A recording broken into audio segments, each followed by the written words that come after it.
Good evening, ladies and gents. So I'm back with another Conquerors Blade video, and this time around we're going to be looking at the Conquerors Blade hero weapons. Do they need a buff? Do they need a nerf?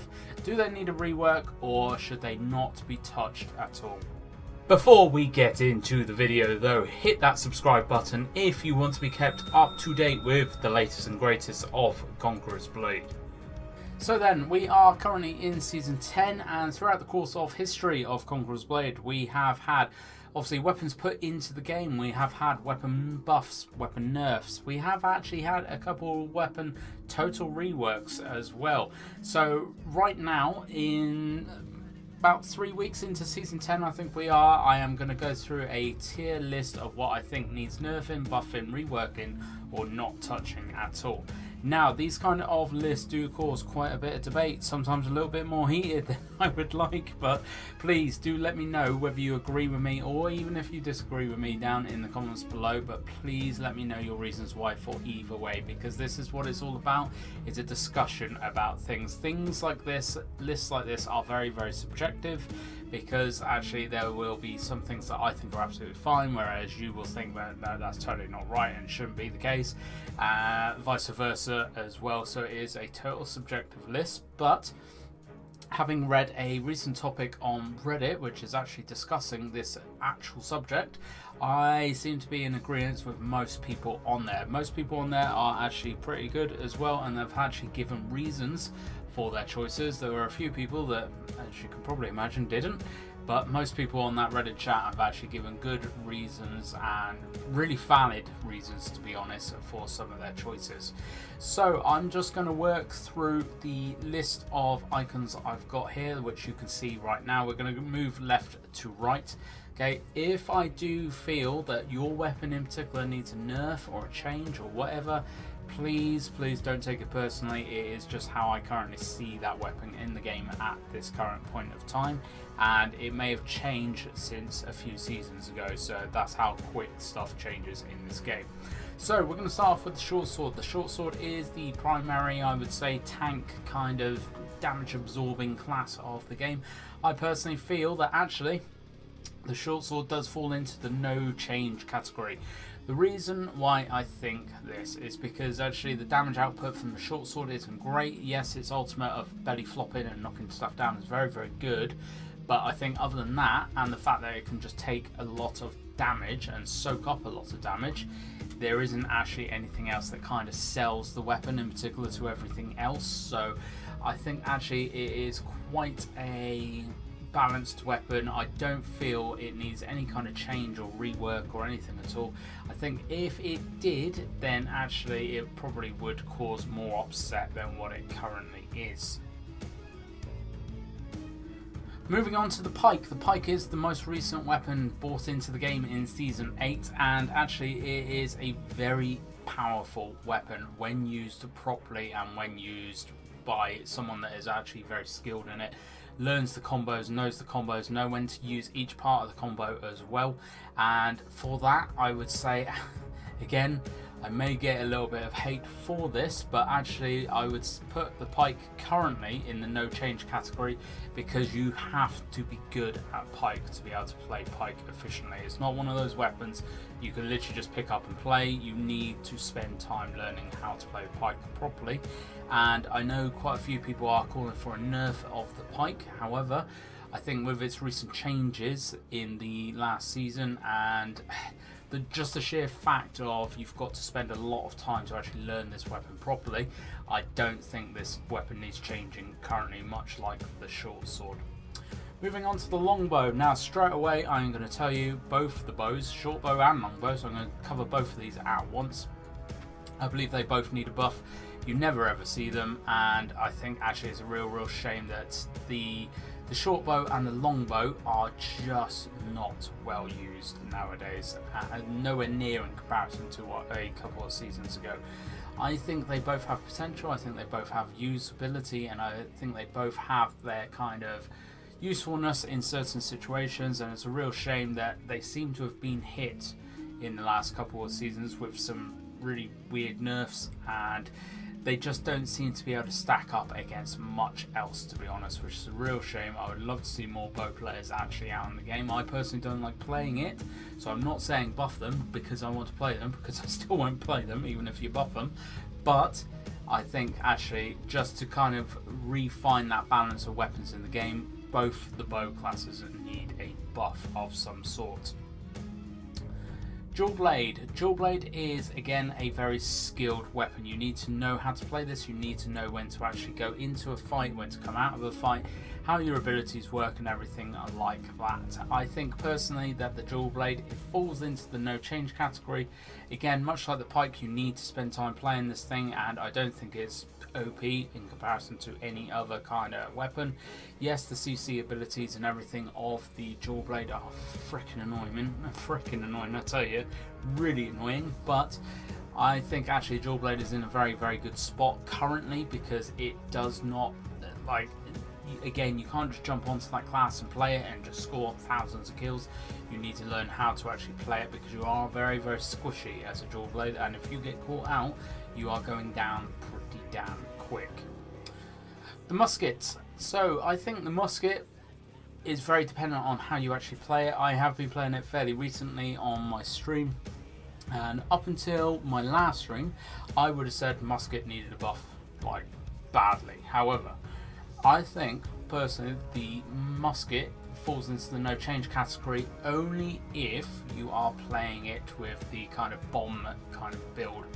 That bomb build, full strength, is a ridiculously strong build, and I see a few people that are playing Musket do play that build. A lot of people that play Musket don't play that build as well, which is why some people actually call for a bit of a change or a rework or a buff for it. But personally, I think the Musket is one of those very, very powerful weapons when put into the right person's hands. That bomb, so the black powder bomb, can do a huge amount of damage to a huge amount of kind of players, AI, whatever, pretty quickly. So again, I don't think the Musket needs a change at all at this current point in time. Whether that changes in the future, obviously we'll come to that when we come to it. But I think right at this point, the Musket does not need anything done to it. Now the Glaive. I am, full disclosure, going to tell you, Glaive is my weapon class. I am known for playing the Glaive. I am known for not really playing anything else. The Glaive was, I would say, the most balanced weapon in the game for about 7 seasons. It did not have any nerfs, it did not have any buffs, it did not even have any like kind of rework or changes or anything to it, until the blunt damage nerf, which came into the game, I think it was last season, hit the Glaive very, very hard. There seems to be kind of a little stealth patch for it, because I have noticed the damage output of the Glaive has actually gone up a little bit, but I would say in comparison to where it used to be as a proper glass cannon burst damage weapon, it is nowhere in comparison to what it used to be, and because of that it definitely needs to be buffed up again. The Glaive is one of those weapons which is not designed to be sat in sustained melee. You are meant to get in, do a load of burst damage, come straight back out. However, at this point, that burst damage is non-existent. You can't do it. There is no point really playing the Glaive in comparison to some of the other weapon classes, which can do pretty much or pretty similar damage output, to be honest, but also survive in sustained melee as well. The Glaive, that is what was setting the Glaive apart, and now it is kind of worse than some other weapon classes, which is why I strongly feel the Glaive needs to be buffed up again. Now the Nodachi has had a rework to it in the last few seasons. Nodachi, I still feel needs a buff. Not a lot of people are playing it, although weirdly I was in a game with about 12 people playing it the other day, which is still really odd. The Nodachi is a very useful weapon if you learn to play it properly. Play the Nodachi as it is designed to be a unit killer, not a hero killer. If you are playing it properly, it does very, very well. However, against heroes and against everything else, I'd say the Nodachi still falls down somewhat, so it is really deserving of kind of a buff at the minute. It's a difficult one because, if you, like I said, if you're playing it properly, the lifesteal on it is absolute madness. But if you if you don't take the time again, or actually if you compare it to some other weapons, it really falls down really quickly. Again, most houses do not even accept people that play Nodachi into Territory Wars, so it goes to show you actually in comparison to some of the other weapons in the game, it does need a buff even. So moving on to the Polax, I think the Polax, it falls into the no change category. The Polax is still very good. It does a lot of damage output. It wears heavy armor, sitting sustained melee whilst doing good damage against a hero, having CC abilities against a hero, also having a lot of AoE abilities and damage output against units as well. I think Polax is definitely one of the most balanced weapons currently in the game, which is really good to see, because it's just, I think, it's one of those real staple weapons that hasn't really changed a lot since the start of Conquerors Blade, and I don't see really many changes that need doing to it currently. Moving on to the longsword. The longsword is a really difficult one. I'm struggling between either no change or rework, because the longsword, even though it has its speed buff, its heal and everything like that, it kind of falls down there. It doesn't really have anything else for it going that would make you choose it over, say, a short sword. For those support abilities, though, I think I am just going to put it into the no change category at the moment, because right now I don't, again, if you're playing it properly, if you're playing it as a supporting kind of class, it is very good, it's very useful. But if you are not, and you're playing it a little bit wrong, then actually you may as well just go play short sword or something, because yes, it has that kind of tanky ability, it can still sustain and or still soak up that damage and everything, but really I am more steering towards the no change, just because actually, like the other weapons, if you play it properly, it is fairly well balanced currently at the moment. However, going on to Spear. Spear is a weapon that I personally am not a big fan of, but I think it really does need a rework at the minute, because things have changed recently. The Pike has obviously come in. A lot of Spear players went over to the Pike because that's originally what it was kind of designed as. The Spear you never really see using anymore. Whether you want to put that into the buff or the rework is kind of on you. I would say it just needs a gradual rework. The rework for the Spear I don't think needs to be major, but it just needs to kind of bring a little bit more of it out, to be honest, than what it is currently kind of showing off. Spear used to be a very good weapon, and again, in the right hands, it is still a very good weapon. So if you are a Spear out there, a Spear player out there, it is a very good weapon, but I think it just needs a slight rework to kind of bring it in line with everything else. Last but not least, and you can probably all guess which category this one is going into, but the Maul is still in need of a nerf. It is doing still massive amounts of blunt damage. It still has that ridiculous CC ability, which I personally think lasts for way too long.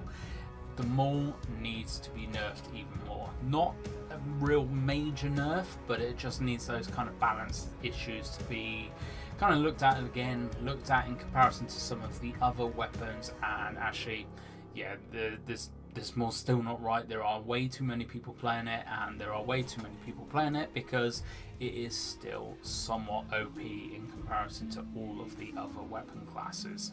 How they fix it, I don't know. They're going to have a proper look at that and decide actually what they think is the best way of going about it, but I think it does need a slight nerf, and most people that I've read on this Reddit forum think exactly the same as well.